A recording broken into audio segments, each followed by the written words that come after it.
Hi everybody, I just wanted to check in with you guys and don't forget to rate, comment, subscribe.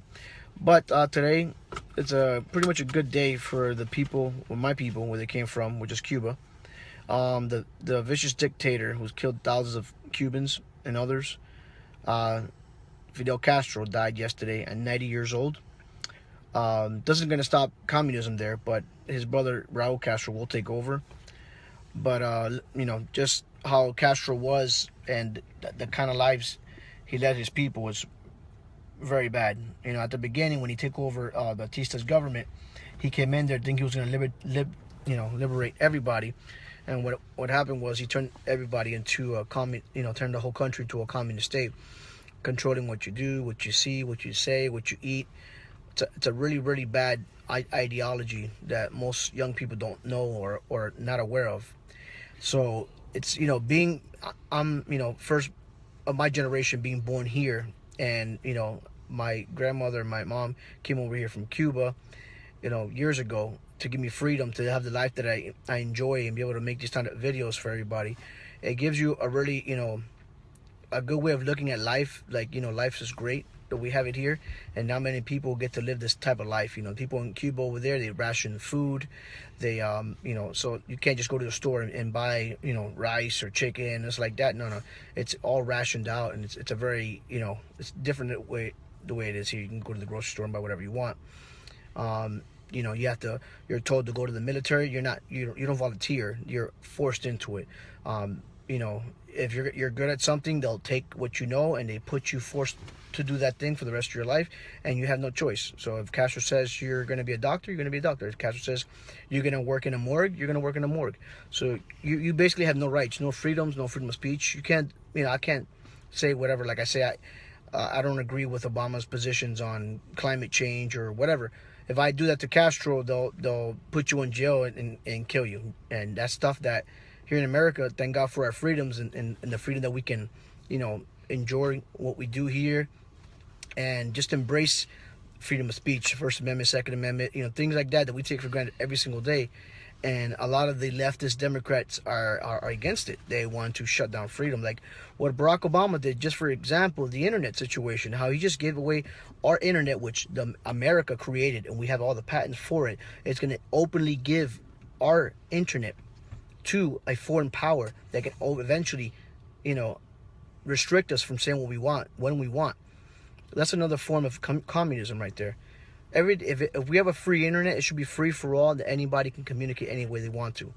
America's always been the land of the free, and we should always have the freedom to say what we want, when we want, and how we want. Not people tell me we should be restricted. And I've noticed a lot of platforms, even on here on Facebook, also on YouTube, there's been a lot of, people that you can't say this, you can't say that because it hurt their feelings. Fuck their feelings. Okay? This is America. If you want to say what the fuck you want, we have all the goddamn right to say what we want, against who we want, when we want. If anybody's feelings get hurt, then turn it off. Don't watch us. Go watch something else.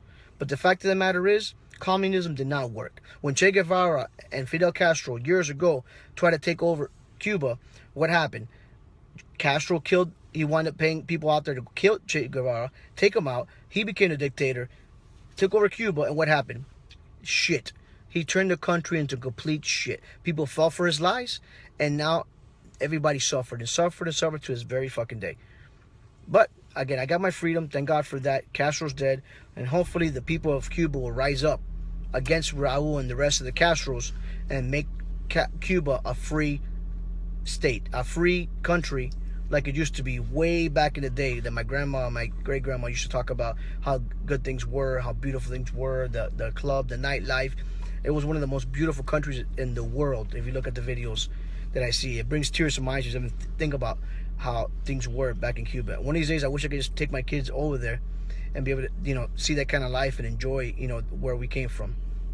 But again, let's see how things go. Things are changing slowly, and hopefully that, one day, maybe even Cuba might be a state within the United States. That'll be pretty awesome, Take a nice boat ride over to Cuba and visit, see how things are, but freely, and everybody be able to say what they want and do what they want, and have a really good president, and just represent the Cuban people how we should have been years ago, not be under a dictatorship. But again, thank God that he's gone. One down, a couple more to go. So people in Cuba, if you are watching this, rise up. Castro's one. I mean, Fidel Castro was a hardcore motherfucker, but his brother, he's a pansy ass. You guys can overtake his ass really quick. Si está ahí en Cuba con el come mierda del hermano Fidel Castro, Raúl, levántese de tu culo y vete a fajarte con él y baja todos los comunistas mierda que están en Cuba. Y representa una Cuba con libertad. What I basically said to everybody in Cuba is rise up for liberty and justice for all. Well, God bless you guys. God bless America. And I hope God bless the Cubans and pray for them that they get out of this communist regime. And hopefully in our land here in America, we never go through that ever. This has been Jose Valdez reporting for Truth TV News Network. Thank you very much and have a great day. Don't forget to rate, comment, and subscribe. The little button should be right down here somewhere. All right. Thank you very much. Peace.